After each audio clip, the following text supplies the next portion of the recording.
Genesis chapter 40, the Passion Translation, the cupbearer and the baker and their dream. Verse 1.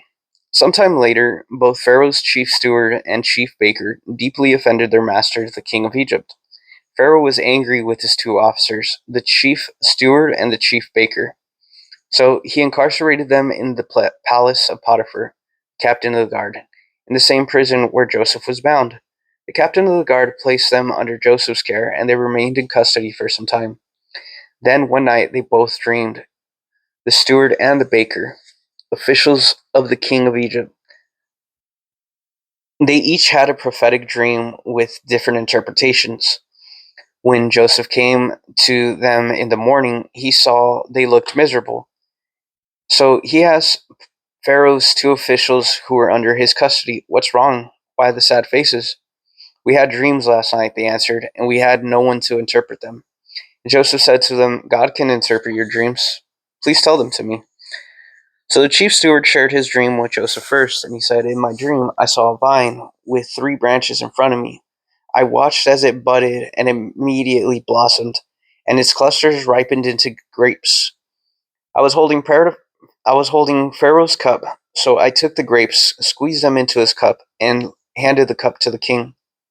Joseph said to him, "God has given me the interpretation of your dream.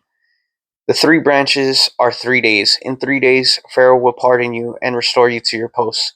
You will once again hand Pharaoh's cup to him as you used to do as his steward. When things start to go well for you, remember me, and please be kind and mention me to Pharaoh so that he might release me from here. For I was kidnapped from the land of the Hebrews, and I have done nothing here to deserve being thrown into this dungeon." When the chief baker saw how favorably Joseph interpreted the dream, he said to him, "Let me tell you my dream. I saw 3 wicker baskets stacked on my head, one above the other. In the top basket, I saw all kinds of bread, and pastries for Pharaoh to enjoy. But the birds came and ate out of the basket above my head." Joseph said, "God has given me this interpretation of your dream. The 3 baskets are 3 days. In 3 days, Pharaoh will behead you and impale you on a pole. The birds will eat your flesh off your corpse." 3 days later, it was Pharaoh's birthday, and he threw a huge feast for all his household. He singled out his servants, the chief steward and the chief baker. He pardoned the chief steward and restored him to his post, and the chief steward handed Pharaoh his drink. But he had the chief baker beheaded and impaled on a pole. So Joseph had accurately interpreted both their dreams. But the chief steward completely forgot about Joseph and never remembered him.